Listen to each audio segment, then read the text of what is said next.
माझे नाव गुंजन आहे आणि प्रत्येक मुलीप्रमाणे माझीही काही स्वप्ने होती. पण स्वप्न पाहण्याची मला खूप मोठी किंमत चुकवावी लागली, जी मी आयुष्यभर विसरू शकत नाही. माझ्यासोबत जे घडले ते कोणी करू शकते यावर माझा विश्वास बसत नाही. मी फक्त 6 वर्षाची होते, पण कोणीही माझ्यावर दया दाखवली नाही आणि माझे आयुष्य उद्ध्वस्त केले. माझ्या आईने मला वाचवले असते तर माझ्यासोबत हे सर्व घडले नसते. मी अशा कुटुंबातील होते जिथे गरिबी हा एकच नियम होता. आम्ही 4 भावंडे होतो. बाबा कोणाच्या तरी दुकानात काम करायचे आणि आई घरी कामाला जायची. त्यावेळी मी खूप लहान होते, साधारण 6 ते 7 वर्षाची होते. म्हणूनच मला माझे आयुष्य अगदी अंधुक स्वप्नासारखे आठवते. मला एक बहीण, एक भाऊ होता जो माझ्यापेक्षा मोठा होता आणि एक भाऊ होता जो माझ्यापेक्षा लहान होता. घरात खाण्यापिण्याची एवढी टंचाई होती की एक किंवा अर्धी भाकरीही मिळेना. आम्ही इतर मुलांप्रमाणे शाळेतही गेलो नाही. पैसे घेणे आणि काही खाणे तर दूरची गोष्ट होती. मला चांगलं आठवतं की एकदा आमच्या गावात एक जत्रा भरली होती, ज्यात आम्ही बहिणी आणि भाऊ म्हणून जाण्याचा आग्रह धरला होता. आमच्या बाबाने आम्हाला जाण्यास मनाई केली होती, पण आम्ही ते मान्य केले नाही आणि आमच्या आईसोबत जत्रेला गेलो. कारण आता आम्हा सर्वांना रडताना पाहून आईचे हृदय द्रवले. कोणता दिवस होता माहीत नाही, पण तो दिवस माझ्या आयुष्यातील सर्वात वाईट दिवस होता, जेव्हा मी आई आणि बहीण भावासोबत जत्रेला गेलो होतो. लोकांची एवढी गर्दी पाहून मी खूप घाबरले.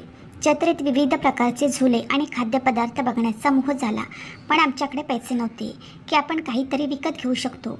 माझी बहीण म्हणू लागली की मला झुलायचे आहे. मग मी पण म्हणू लागले, आई मला जिलेबी खायची आहे. तेव्हा माझी आई रागाने म्हणू लागली, माझ्याकडे अजिबात पैसे नाहीत. जत्रेचे सौंदर्य पहा आणि चला लवकर घरी जाऊया. अचानक जत्रेत लोकांची चेंगराचेंगरी झाली. आता आई आम्हाला घेऊन वर उभी राहिली, पण तिथे काय चालले होते ते समजत नव्हते. आणि मग आई अचानक म्हणाली, चल लवकर घरी जाऊ, नाही तर इथेच अडकून पडू. अचानक माझा पाय कशात तरी अडकला आणि मी तिथेच पडले. बहिणीच्या हातातून माझा हात सुटला, पण माझ्यासाठी कोणी थांबले नाही. मी आईला हाक मारत राहिले, पण जत्रेच्या कोलाहलात माझा आवाज कुठेतरी हरवला होता. माझी आई, बहीण, भाऊ हे सर्व माझ्या नजरेतून गायब झाले आणि मी बाजूला उभी राहून रडू लागले. मी आईला पुष्कळ वेळा हाक मारली आणि इकडे तिकडे शोधण्याचा प्रयत्न केला, पण मला आई कुठेच दिसली नाही. माझी एकही बहीण दिसली नाही. मी खूप रडत होते आणि काही वेळाने एक बाई माझ्या जवळ आली आणि विचारली, तू इथे रडत आहेस का? मी म्हणाले की माझी आई कुठे हरवली हे मला माहीत नाही. तर ती महिला म्हणाली, तू काळजी करू नकोस, मी तुला तुझ्या आईकडे घेऊन जाते. हे ऐकून मी रडायचे थांबवले आणि त्यांच्यासोबत चालू लागले. ती बाई मला गाडीतून तिच्या घरी घेऊन गेली आणि म्हणाली की रात्र झाली आहे, सकाळी तुला तुझ्या आईकडे घेऊन जाते. मग तिने मला खायला दिले आणि एक ग्लास दूध दिले. मी खुश झाले आणि जेवल्यावर मी दूध प्यायले आणि तिथेच आडवी झाले आणि झोपले. सकाळ झाली की तिने मला चांगला नाश्ताही करून दिला. ती म्हणाली, हे कपडे घालून तयार हो, मग निघू. नवीन कपडे पाहून मन मोहून गेले. मी पटकन कपडे बदलले. त्यानंतर मी त्या बाईला सांगितले की आंटी चल मला आईकडे घेऊन. मग ती म्हणाली की मी तुझ्या आईला शोधायचा खूप प्रयत्न केला, पण ती कुठेच सापडली नाही. म्हणून जोपर्यंत तुला तुझ्या आईची बातमी मिळत नाही तोपर्यंत माझ्याकडे राहा. हे ऐकून मी शांत झाले. माझ्या डोळ्यातून अश्रू वाहू लागले आणि ती म्हणाली की मी तुला माझी मुलगी म्हणून ठेवेन. मी तुला कशाचीही कमतरता जाणवू देणार नाही. तुझी आई सापडली की तिच्याकडे जा. तिने मला माझे नाव विचारले आणि मला खेळण्यासाठी खेळणेही दिले. अशा प्रकारे मी आंटीसोबत राहू लागले. मला तिथे जाऊन काही दिवस झाले होते. तेव्हा एके दिवशी एक अंकल आंटी तिथे आले आणि मला त्यांच्यासोबत घेऊन गेले. ते म्हणाले, आम्ही तुझ्या आईला भेटलो, पण तुझ्या आईने तुला ठेवण्यास नकार दिला. ती म्हणते की मला आधीच अनेक मुले आहेत. गुंजनचा भार मला सहन होत नाही, म्हणून आता तू आमच्यासोबत राहशील. मी खूप लहान होते, मला या गोष्टी समजत नव्हत्या, म्हणून मी रडायला लागले. तर काकांनी मला गप्प केले. आता मी त्यांच्यासोबत त्यांच्या घरी गेले. त्यांचं घरही आमच्या गावातल्या घरासारखं होतं, पण घरात मुलं नव्हती. मी एकटीच होते, त्यामुळे पोटभर खायला मिळायचे. सुरुवातीला मला माझ्या आई, वडील आणि माझ्या बहिणी आणि भावांची खूप आठवण यायची, पण हळूहळू मी त्यांना विसरायला लागले आणि माझे हृदय माझ्या नवीन पालकांकडे गेले. माझे नवीन बाबा शहरातून वस्तू आणून खेड्यातील दुकानात विकायचे आणि नवीन आई घरी मुलांचे कपडे विकायची. ते कपडे घेण्यासाठी गावातील अनेक महिला आमच्या घरी येत असत. नवीन आईने लोकांना सांगितले होते की ही गुंजन आहे आणि ती आमची मुलगी आहे. हिला आम्ही एका अनाथ आश्रमातून घेतले आहे. आता माझ्या आईकडून हे ऐकून सर्व स्त्रिया माझ्या नवीन आईचे कौतुक करतात आणि मला आश्चर्य वाटते की मला कोणत्याही अनाथ आश्रमातून आणले गेले नाही. उलट मी जत्रेत हरवले आणि मग मला पुन्हा माझ्या खऱ्या आईची आठवण झाली. जिने मला ठेवण्यास नकार दिला होता. म्हणूनच मी माझ्या खऱ्या आईचा तिरस्कार करू लागले. माझ्या नवीन पालकांनी मला शाळेत दाखल केले. आमचं गाव छोटं होतं, पण तरीही शाळा बांधली. मला कळत नाही की हे लोक मला त्यांच्या घरी घेऊन का आले. मी मोठी झाले तेव्हा मला कळले की या लोकांच्या लग्नाला 15 वर्षे झाली होती. असे असूनही त्यांना मूलबाळ झाले नव्हते. म्हणूनच त्यांनी मला त्यांची मुलगी म्हणून त्यांच्या घरी आणले. असाच वेळ निघून गेला. ज्यांनी मला त्यांची मुलगी म्हणून आणले, मी पण माझ्या अभ्यासात आणि काही घरच्या कामात व्यस्त राहू लागले. माझे वडील खूप तापट स्वभावाचे होते आणि आईला छोट्या छोट्या गोष्टींबद्दल शिव्या देत असत, पण ते मला क्वचितच फटकारायचे. होय, बाबा त्यांचा सगळा राग आईवर काढत असत आणि आई त्यांचा सगळा राग माझ्यावर काढत असे.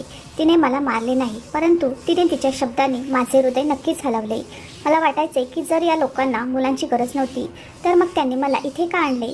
कदाचित आपल्या एकटेपणावर मात करण्यासाठी किंवा कदाचित लोकांची चर्चा टाळण्यासाठी. बरं, मला माझ्या प्रश्नांची उत्तरे मिळाली नाहीत. असाच वेळ निघून गेला आणि मी तरुण झाले. मी 12वीपर्यंत शिकले होते. मी अभ्यासात खूप वेगवान होते. मी बाबांना सांगितले की मला पुढे शिक्षण घ्यायचे आहे, कृपया मला नगरला पाठवा. पण बाबा म्हणाले की आमच्या घरात मुली जास्त शिकत नाही, त्यामुळे मी तुला पुढे शिकू शकत नाही. मी गप्प झाले आणि आई आणि बाबांशी कमी बोलू लागले. काही दिवसांनी बाबांना कळले की मला वाईट वाटू लागले आहे. तेव्हा त्यांना माझ्या दुःखाचे कारण समजले. मला पुढे शिक्षण घ्यायचे आहे हे त्यांना समजले. याचा माझ्यावर इतका परिणाम झाला की माझी तब्येत बिघडू लागली, कारण मी माझ्या खाण्यापिण्याच्या सवयी कमी केल्या होत्या आणि कोणत्याही कामात रस नव्हता. म्हणून बाबांनी मला या अटीवर नगरला पाठवायचे ठरवले की मी त्यांचा विश्वास कधीच तोडू देणार नाही. मी बाबांना वचन दिले की त्यांनी मला त्याच मावशीकडे नगरला पाठवले जिच्याकडून त्यांनी मला त्यांच्या घरी आणले होते. आंटी आतापर्यंत ती एकटीच राहत होती. घरात नोकरकरवी त्यांची कामे करण्यासाठी हजर होती. ती 24 तास घरात एकटीच असायची. काही दिवस बाहेर राहिल्यानंतर मला कळले की आंटी विवाहित निपुत्रिक जोडप्यांना मुलांची गरज असते तेव्हा आंटी कुठून तरी मुलांना घेऊन येतात आणि त्यांना देतात. मला आश्चर्य वाटायचे की ही मुलं त्यांच्याकडे कुठून येत असतील. आणि मी एकदा आंटीला हा प्रश्न विचारला होता जो मला त्रास देत होता. माझ्या प्रश्नावर आंटी आधी जरा घाबरल्या. मग ती म्हणाली की ज्या मुलांना आई वडील नाहीत आणि अनाथ आहेत अशा मुलांना काही लोक माझ्याकडे पाठवतात. की आजकालचा काळ वाईट आहे.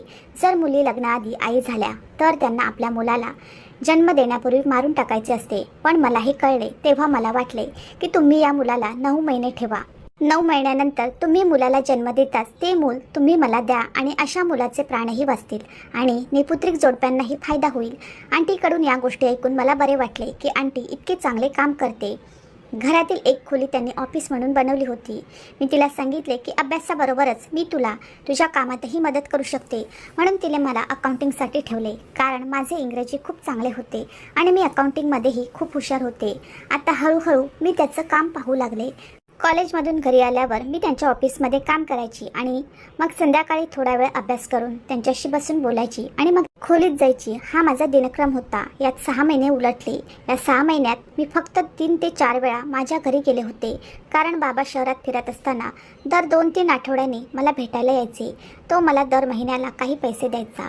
पण जेव्हा आंटी मला माझ्या कामासाठी पैसे देऊ लागली तेव्हा मी बाबांकडून पैसे घेण्यास नकार दिला. मग असं झालं की कॉलेजमधल्या एका मुलाशी माझी मैत्री झाली. मी त्याच्याशी नोट्सबद्दल बोलू लागले, ज्याचे रूपांतर हळूहळू मैत्रीत झाले. आम्ही दोघं एकाच वर्गात शिकलो, त्यामुळे आम्ही रोज एकत्र असायचो आणि मग या मैत्रीचे रूपांतर प्रेमात झाले. त्या मुलाचे नाव होते समीर. समीर हा सदन कुटुंबातील होता. जेव्हा त्याने मला स्वतःबद्दल सर्व काही सांगितले, समीर म्हणाला, माझे आई वडील जुन्या विचारांचे नाहीत, पण तुझी पार्श्वभूमी काय आहे याने त्यांना काही फरक पडणार नाही, कारण तू किती सुंदर आणि हुशार मुलगी आहेस. समीरच्या बोलण्याने मला काहीसा दिलासा मिळाला, पण तरीही मनात एक विचित्र भीती सतावत होती. मी त्याच्या कुटुंबाच्या बाजूने घाबरले होते, परंतु मला माहीत नव्हते की खरी समस्या माझ्या कुटुंबाच्या बाजूने उद्भवेल. मी समीरशी रात्री फोनवरही बोलायचे, त्यामुळे आंटीला माझ्यावर संशय आला. एक दिवस ती मला विचारू लागली, तू रात्री कोणाशी बोलतेस? तुझ्या आयुष्यात असा कोणी मुलगा आहे का ज्याच्याशी तुझी मैत्री झाली आहे? मी आंटीला म्हणाले की तो माझा वर्गमित्र आहे आणि खूप छान मुलगा आहे. आम्ही एकमेकांना आवडतो. हे ऐकून आंटी हसायला लागल्या आणि म्हणाल्या, लक्षात ठेव, तुझे आई वडील तुला या गोष्टी करू देणार नाहीत. मी आंटीला म्हणाले की समीरला माझ्यासोबत लग्न करायचे आहे. मग आंटी म्हणाली की बघू, जे होईल ते तुझ्या समोर उघड होईल. त्यानंतर तो माझ्याशी पुन्हा बोलला नाही. मला आंटीसोबत राहून 2 वर्षे होऊन गेली होती आणि काही दिवसात माझे पेपरही सुरू होणार होते. त्यामुळे मी या सर्व गोष्टींचा विचार करणे सोडून दिले होते आणि माझ्या पेपरच्या तयारीत मग्न झाले होते. ज्या दिवशी माझा शेवटचा पेपर होता त्या दिवशी पेपर देऊन घरी आले तेव्हा आंटी फोनवर कोणाशी तरी बोलत होत्या. तिचे बोलणे ऐकून माझे कान टवकारले, कारण ती कोणाला तरी सांगत होती की ती गुंजनला गावच्या जत्रेतून घेऊन आली होती. माझा एक चुलत भाऊही त्या गावात राहतो, जो गुंजनच्या खऱ्या आईवडिलांना ओळखतो. हे ऐकून मी तिथेच लपून उभी राहिले, कारण मला जाणून घ्यायचे होते की आंटी पुढे काय बोलतील. पण जे ऐकलं ते ऐकून पायाखालची जमीनच निघून गेली. आंटी फोनवर कोणाला तरी सांगत होती की मी गुंजनला एका अनोळखी जोडप्याला विकले आहे, पण त्यांनी मला अजून पूर्ण रक्कम दिलेली नाही. तर ती आता तरुण आहे आणि आता माझ्यासोबत काम करते. मला वाटते की ती खूप सुंदर आहे. मी तिला एखाद्याला का विकू नये जिथून मला फायदा होईल. हे ऐकून मी आंटीसमोर गेले. मला पाहून तिला पूर्ण धक्का बसला. तिने फोन कट केला. मी शांतपणे तिच्याकडे बघत होते. ती म्हणू लागली की जर तू माझे म्हणणे ऐकले असेल तर हे पण ऐक, मी जे काही बोलत होते ते खरं आहे. तुझ्या नवीन आईबाबांनी माझ्याशी सहमती दर्शवली होती. त्यातील काही हिस्सा अजून बाकी आहे. आता तूच सांग की मला ती रक्कम मिळेल की मी स्वतः ती वसूल करावी. हे ऐकून मी तिथल्या खुर्चीवर बसले आणि त्यांच्यासमोर हात जोडून म्हणाले की देवासाठी तुम्ही माझ्याशी असं काही करू नये. मग दुसऱ्या दिवशी जेव्हा बाबा मला घ्यायला आले तेव्हा मी बाबांना आंटीसमोर विचारले की त्यांनी मला किती पैशात विकत घेतले होते आणि जे त्यांनी आजपर्यंत दिले नव्हते. हे ऐकून बाबा आश्चर्यचकित होऊन माझ्याकडे पाहू लागले. मला हे सर्व कसे कळले हे त्यांना समजले नाही, म्हणून मी त्यांना सर्व काही सांगितले.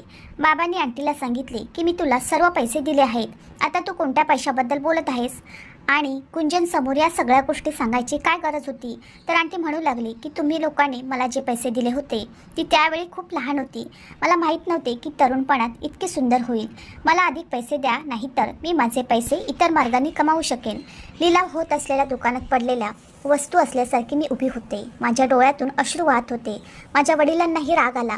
तू असं काही केलंस तर तुझ्याविरुद्ध सगळं काही पोलिसांना सांगेन असे ते म्हणाले. तुम्ही जे काही काळे धंदे करत आहात ते मी उघड करेन. हे ऐकून आंटी जरा घाबरल्या. मी पण चकित झाले आणि बाबांच्या चेहऱ्याकडे पाहू लागले. हे लोक कोणत्या काळ्या धंद्याबद्दल बोलत होते. बाबा म्हणू लागले की मी गुंजनला सोबत घेतोय, आता तुला ती नाही मिळणार. मग आंटी रागवली आणि बाबांना समीरबद्दल सगळं सांगितलं की तुझी मुलगी प्रेमात पडली आहे. हे ऐकून बाबा आणखीनच चिडले आणि मला घेऊन गावात गेले. मी गावी जाऊन आईला सर्व काही सांगितल्यावर आई मला मारहाण करू लागली आणि बाबांना म्हणाली की मी तुम्हाला सांगितले होते की परक्याचे रक्त कधीच आपलं नसतं. बघा, या मुलीला कोणता दिवस दाखवायचा आहे, असे काही होणार नाही असे बाबा म्हणू लागले. आठवड्याभरातच मी तिचं लग्न करेन. जर ती आपल्याला परकेपणा दाखवू शकत असेल तर मी देखील दाखवीन परकेपणा म्हणजे काय. आजपर्यंत मी तिला तिचा बाप म्हणून वाढवले आहे, पण आता माझे नाक कापल्याबद्दल तिला काय परिणाम भोगावे लागतील तेही बघ असे म्हणत बाबांनी मला खोलीत बंद केले. त्या दिवशी मी खूप रडले, कारण आयुष्यभर मी माझ्या आईवडिलांवर टीका करत राहिले आणि विचार करत राहिले की माझी आई मला मुद्दाम सोडून गेली आहे. पण वास्तविकता ही होती की ती आजपर्यंत माझ्यासाठी तळमळत असे. आंटीने मला जत्रेतून पळवून नेले होते आणि नंतर पैसे घेऊन मला या लोकांकडे विकले होते, ज्यांनी माझा अजिबात आदर केला नाही. या सर्व गोष्टींचा विचार करून माझे मन सुन्न होत होते, पण माझ्या रडण्याचा कोणावरही परिणाम होत नव्हता आणि बाबांनी माझे कोणाशी तरी नाते जोडले. देव जाणो, मी खूप रडले आणि बाबांना हात जोडून विनवणी केली की माझे समीरवर खूप प्रेम आहे. तो खूप चांगला मुलगा आहे आणि तो माझ्यावर खूप प्रेम करतो. एका अनोळखी मुलाचे नाव ऐकून जुन्या विचारांचे वडील यांनी आणखीनच रागाने गर्जना केली. त्यांनी माझ्या तोंडावर जोरात चापट मारली.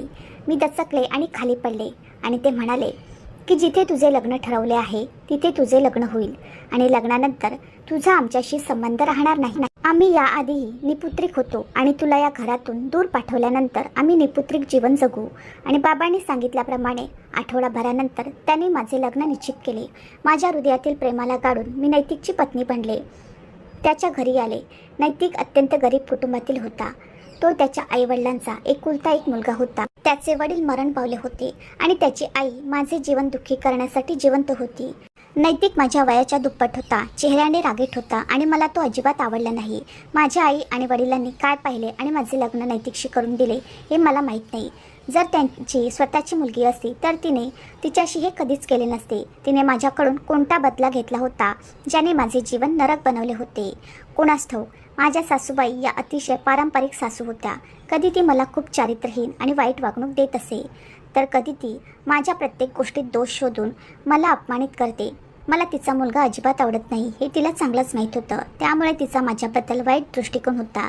आईप्रमाणे नैतिकही मूर्ख आणि अशिक्षित होता. जर तो मनाने चांगला असता तर कदाचित मी त्याला माझा नवरा म्हणून स्वीकारले असते. आमच्या लग्नाच्या सुरुवातीला मी तडजोड करण्याचा खूप प्रयत्न केला होता, पण तो नैतिक, अशिक्षित, असंस्कृत आणि जुना विचारसरणीचा होता. जर मी घरात चांगले कपडे घालून बसायचे तर तो माझ्यावर संशय घ्यायचा आणि म्हणायचा की तू दुसऱ्याला भेटणार आहे म्हणून असे कपडे घालून घरभर फिरत आहेस. ही केवळ थोर स्त्रियांचीच वैशिष्ट्ये नाहीत. त्याच्याकडून हा मूर्खपणा ऐकून माझ्या मनाला अधिकच वाईट वाटू लागले. मग मी त्याच्या चेहऱ्याकडे पाहण्याचीही पर्वा केली नाही.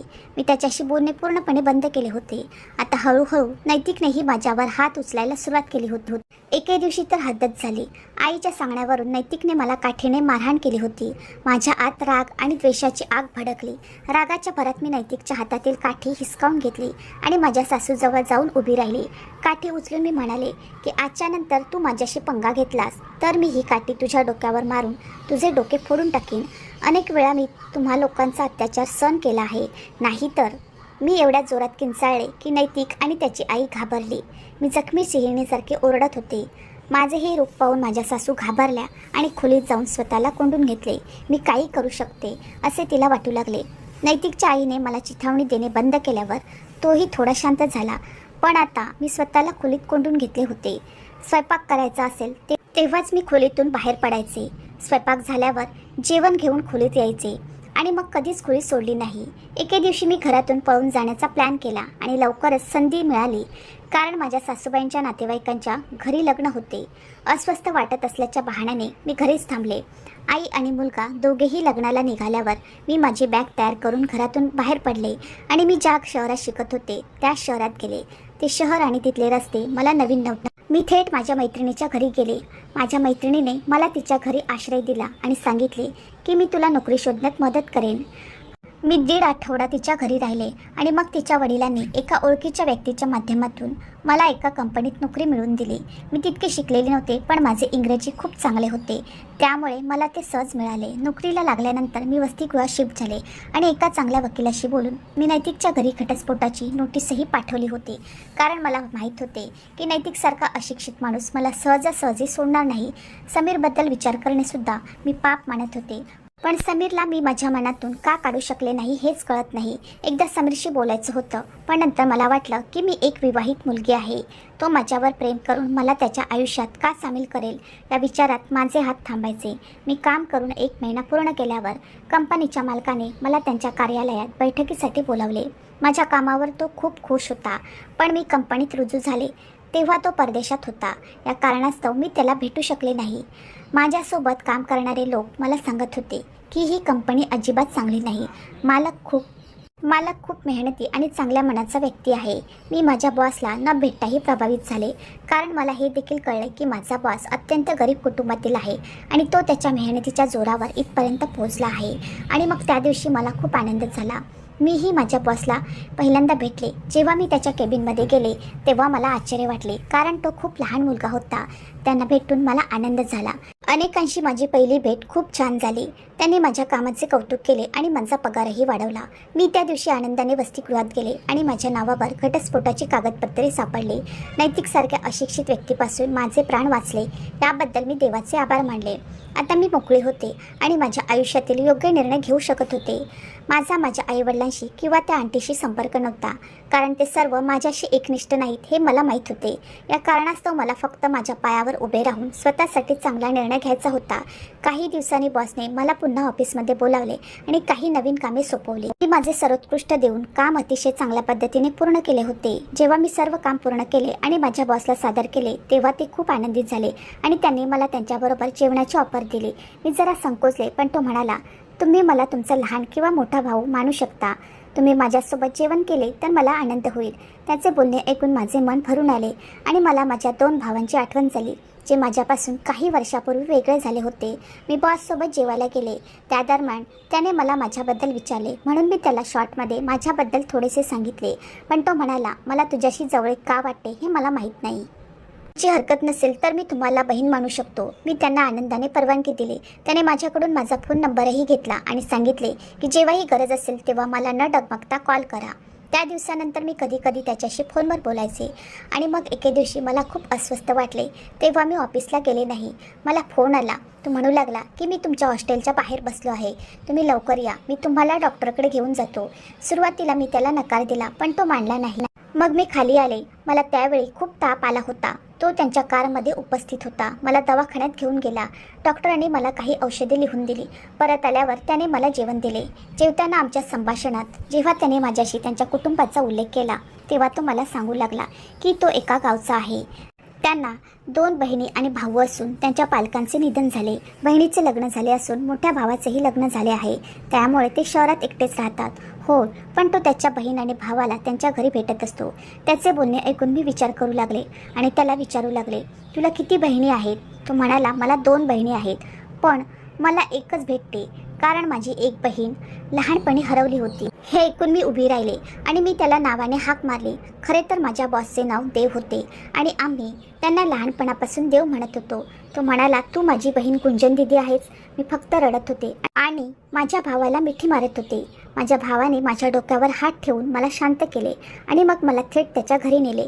तो म्हणाला, तू हरवलीस तेव्हा आईबाबांनी तुला खूप शोधलं पण तू कुठेच सापडली नाहीस. पण जिवंत असेपर्यंत ते तुला शोधण्याचा प्रयत्न करत राहिले आणि मग तुला भेटण्याच्या आशेने हे जग सोडून गेले. मी देवला त्याची मोठी बहीण आणि भावाविषयी विचारले. त्याने मला सर्व काही सांगितले. मी म्हणाले, मला माझ्या बहिणींना आणि भावाला भेटायचे आहे. देव म्हणाला, मी तुला भेटायला घेऊन जातो. हे सर्वजण शहरात राहतात, फक्त माझी मोठी बहीण गावात राहते. सर्वांना भेटण्यासाठी माझे मन खूप उत्सुक होते आणि अशा प्रकारे मी अचानक माझ्या कुटुंबाला भेटणे माझ्यासाठी चमत्कारापेक्षा कमी नव्हते. मग तो माझ्याबद्दल विचारू लागला. मग मी त्याला माझी संपूर्ण गोष्ट सांगितले. हे ऐकून त्याला खूप वाईट वाटले पण नंतर त्याने आभार मानले. त्याने मला काम करू देण्यास नकार दिला. तो म्हणाला, आता तू घरी बसून आरामात आयुष्य जग. देवने मोठ्या भावाला फोन करून सर्व काही सांगितले आणि बहिणीलाही फोन करून मोठ्या भावाच्या घरी बोलावले. विकेंडला घेऊन गेला. आम्ही सगळे खूप वेळ रडलो आणि एकमेकांशी बोललो. बहिणी खूप छान होत्या. ती आमच्याशी खूप प्रेमाने वागले आणि एके दिवशी माझ्या भावाने मला माझ्या भावी आयुष्याबद्दल विचारले. मला पुढे काय करायचे आहे कारण मी लग्न करून माझ्या घरी सेटल व्हावे अशी त्यांची इच्छा होती. माझ्या मनात पुन्हा समीरचा विचार आला. मी देवला सांगितले की मला फक्त एकदा समीरला भेटायचे आहे. कळत नाही का माझ्या मनात एक आशा होती की कदाचित समीर अजूनही माझ्यावर प्रेम करत असेल आणि याच आशेवर मी समीरला भेटायला गेले होते. तो वडिलांचा व्यवसाय सांभाळू लागला.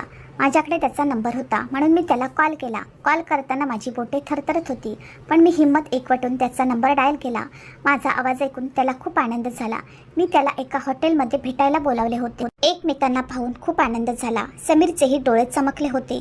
कॉफीच्या वेळी मी त्याला माझ्याबद्दल सर्व काही सांगितले परंतु माझ्या लग्नाबद्दल आणि नंतर घटस्फोटाबद्दल ऐकल्यानंतर समीरच्या चेहऱ्यावरची चमक अचानक नाहीशी झाली. तो म्हणू लागला, खरे तर माझ्या आई वडिलांनीही माझे नाते निश्चित केले आहे आणि काही दिवसात माझे लग्न होणार आहे. मला समजले की समीरला विवाहित आणि नंतर घटस्फोटित मुलीशी लग्न करायचे नाही. मीही माझ्या मनातील भावनांना कंटाळून त्यांना थांबवले. समीर आयुष्यात पुढे जाणार होता तेव्हा मी त्याची पावले का थांबवणार? माझ्या बहिणीने आणि भावांनी माझ्यावर लग्नासाठी खूप दबाव टाकला पण आता मी लग्न आणि प्रेम या नात्याने कंटाळले होते. मला लग्न करायचे नाही असे मी स्पष्टपणे नकार दिला. सर्वांनी समजावूनही मी ते मान्य केले नाही आणि मग माझ्या आग्रहापुढे माझी बहीण आणि दोन्ही भाऊ शरण आले. काही काळानंतर आम्ही सर्वांनी मिळून देवचे लग्न केले. हा कार्यक्रम माझ्या आयुष्यातील सर्वात अविस्मरणीय कार्यक्रम होता कारण फंक्शनमध्ये माझे कुटुंबीय माझ्यासोबत होते. आयुष्यात कोणतीच कमतरता नव्हती, फक्त आतून शून्यता जाणवते. कदाचित मी समीरला माझ्या मनातून काढू शकले नाही आणि कधीच काढू शकणार नाही.